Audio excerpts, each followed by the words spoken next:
इस बात को लेकर के आपके सामने आए हैं कि नीतीश कुमार कल दिल्ली आए थे और आपको बता दें कि अभी थोड़ी देर पहले वो एयरपोर्ट के लिए प्रस्थान किए हैं।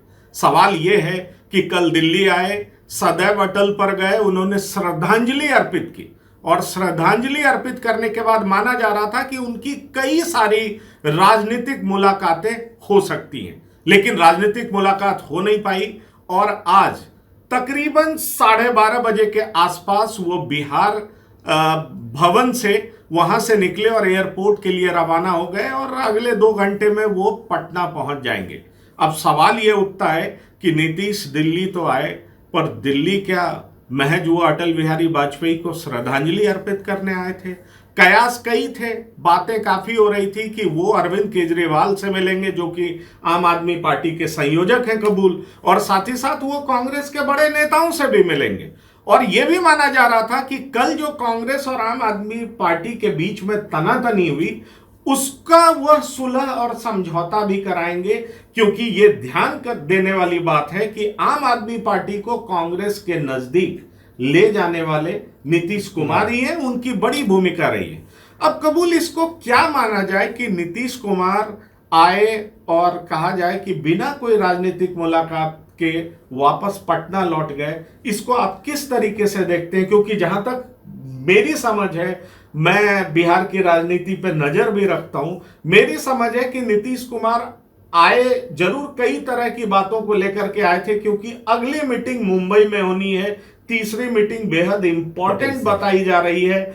ये जो पूरा इंडिया अलायंस है उसके सूत्रधार वो कहे जाते हैं। पहली मीटिंग के वो इनफैक्ट दूल्हा रहे थे, दूसरी मीटिंग में उनका वो चार्म नजर नहीं आया था, और तीसरी मीटिंग पहुंचते पहुंचते बहुत कुछ फेडेड होता हुआ दिख रहा है। तो आखिरकार ये हो क्या रहा है?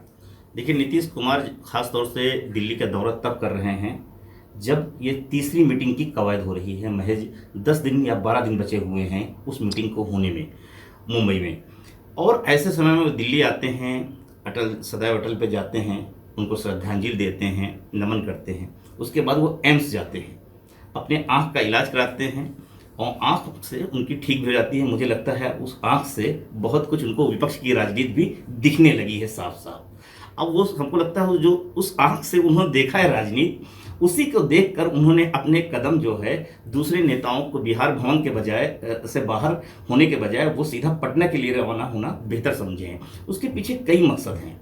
दरअसल सबसे पहली बात है कि नीतीश कुमार जिस मकसद के तहत वो एनडीए छोड़कर महागठबंधन में आए थे और विपक्षी दलों को एक मंच पर लाकर, और जिसके शिल्पकार कहे जाते हैं, इंडिया के शिल्पकार कहे जाते हैं, वो संयोजक बनने का बड़ा ख्वाब पाले हुए थे। निश्चित तौर पे वो इंडिया में रहते हुए बीजेपी के पीएम पद के चेहरे के दावेदार तो नहीं बन सकते थे। उनको लगा कि इसके लिए हमें पाला बदलना है, और उन्होंने वक्त के साथ उसको बदला। इंडिया में आए और आने के बाद विपक्ष के खेमे में आए, और आने के बाद उन्होंने विपक्षी दलों को लेकर एक मुहिम छेड़ी और वो कोशिश किया। एक बात तो जरूर है, नीतीश कुमार की एक बड़ी सफलता ये रही कि उन्होंने तमाम जो वैचारिक तौर से विपक्ष एक मंच पे नहीं आ रहा था, उन्होंने पटना में एक साथ लाए। लेकिन उसके साथ साथ फिर तस्वीरें साफ होने लगी और कांग्रेस भी उस तरह से उन्हें सिग्नल नहीं दे रही थी। दूसरी तरफ से कई विपक्षी खेमे हैं जो नीतीश के नाम पे अभी तक ये सहमति जताने में अभी तक सहमत नहीं हुए पूरी तरह से कि नीतीश कुमार ही विपक्ष के चेहरा होंगे।